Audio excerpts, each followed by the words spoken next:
নমস্কার, shift Navik news নেটওয়ার্কে আপনাদের স্বাগত। সম্প্রতি শেষ হওয়া লোকসভা নির্বাচনে প্রতিবারের মতো ঘোড়া কেনা বেচার সাক্ষী থেকেছে বাংলা। একই সঙ্গে আয়োজিত বরানগর উপনির্বাচনের আগে 23 তারিখ বরানগরে বিজেপি সভায় শুভেন্দু অধিকারীর হাত ধরে গেরুয়া শিবিরে যোগদান করেন বরানগর পৌরসভার 1 নম্বর ওয়ার্ড নর্দার্ন পার্কের বাসিন্দা জাতীয় স্তরের প্রতিবন্ধী ক্রিকেটার কমল সরকার। নির্বাচন শেষ হয়ে ভোটের ফলাফল বেরোনোর কিছুদিনের মাথায় ওই বিজেপি কর্মীকে মারধরের অভিযোগ উঠল তৃণমূল কাউন্সিলরের বিরুদ্ধে।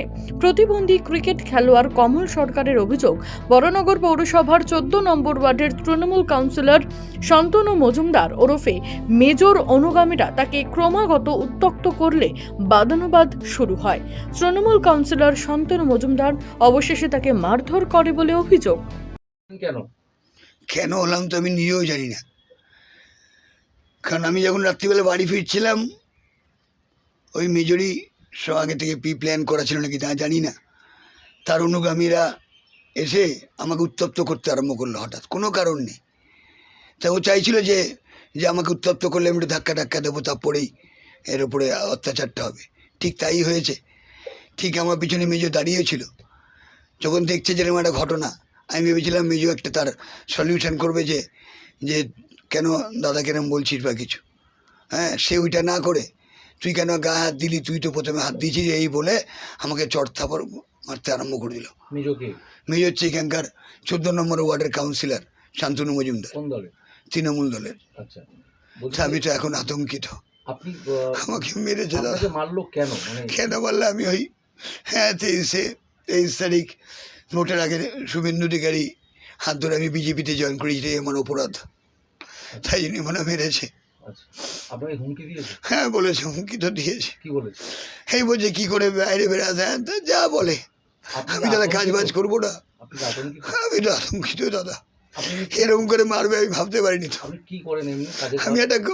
আমি এমনি একটা প্রাইভেট ফার্মে কাজ করি দাদা। আমি বাংলা প্রতিবন্ধী টিমের হয়ে 18টা ন্যাশনাল খেলেছি, প্যারা অলিম্পিকে ন্যাশনালে আমি ব্রোঞ্জ নিয়ে এসেছি। আমি 2007 সালে রোল মডেল পেয়েছি। আমি কলকাতা আমার শিবসংঘ স্পোর্টিং ক্লাবের হয়ে ফুটবল খেলেছি, অনেক কিছু করেছি দাদা। এখনো চাকরি বাকরি পাইনি। হ্যাঁ, তা তো পাচ্ছি। এরকম করে কালকে যে মারবে আমি, তাই জন্য আমার ভয় লাগছে যে রাস্তায় বেলা আবার যদি মারে। এ নিয়ে আমাদের প্রতিনিধি রাজা দে, যার বিরুদ্ধে অভিযোগ অর্থাৎ শান্তনু মজুমদারের সঙ্গে ফোনে যোগাযোগ করলে তিনি কি জানালেন, শুনবো। হ্যাঁ বলুন। বলছি যে আপনার নামে একটা অভিযোগ যে গতকাল রাত্রিবেলা ওই জাতীয় স্তরের একজন প্রতিবন্ধী ক্রিকেটারকে আপনি মারধর করেছেন, এরকম একটা অভিযোগ করছেন, বিষয়টা বলবেন কি হয়েছিল? না এরকম কোনো ব্যাপার নেই। আচ্ছা, না উনি অভিযোগ করছেন, আপনার নামে অভিযোগ করছেন। না উনি তাহলে ভুল অভিযোগ করছে। রাত্রেবেলা আমার কাছে একটা অভিযোগ আসে, উনি একজনকে রাস্তায় ফেলে, আর সবচেয়ে বড় কথা প্রতিবন্ধী মানুষের উপর কি অত্যাচার করে, কেউ করে না। উনি উল্টে ওনার প্রতিবন্ধকতার সুবিধা নিয়ে একজনকে মারে, এইটুখানি খবর আসে।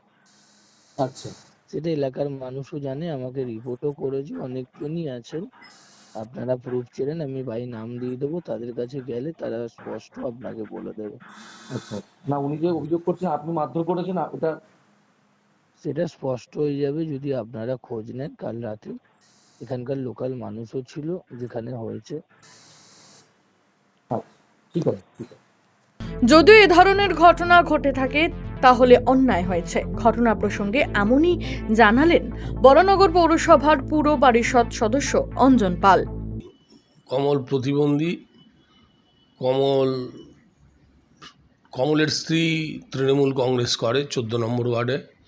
কমল শুনলাম বিজেপি করছিল, কেন করছিল, কিসের জন্য করছিল আমি জানি না। আর 14 নম্বর ওয়ার্ডে আমাদের কাউন্সিলর শান্তনু মজুমদার মেজো।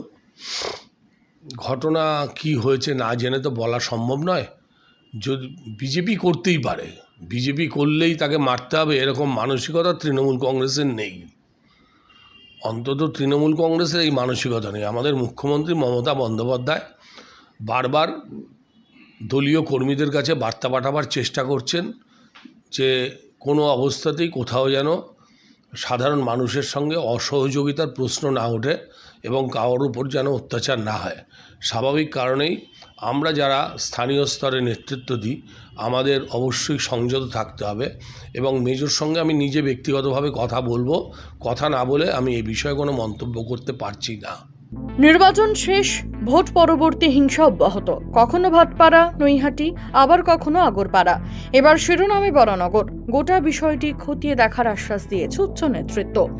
রাজা দে সাব নাবিক নিউজ বরানগর। সমস্ত খবরের আপডেট পেতে লাইক করে সাবস্ক্রাইব করুন সাব নাবিক নিউজ। সেই সঙ্গে বেল বাটন প্রেস করতে ভুলবেন না।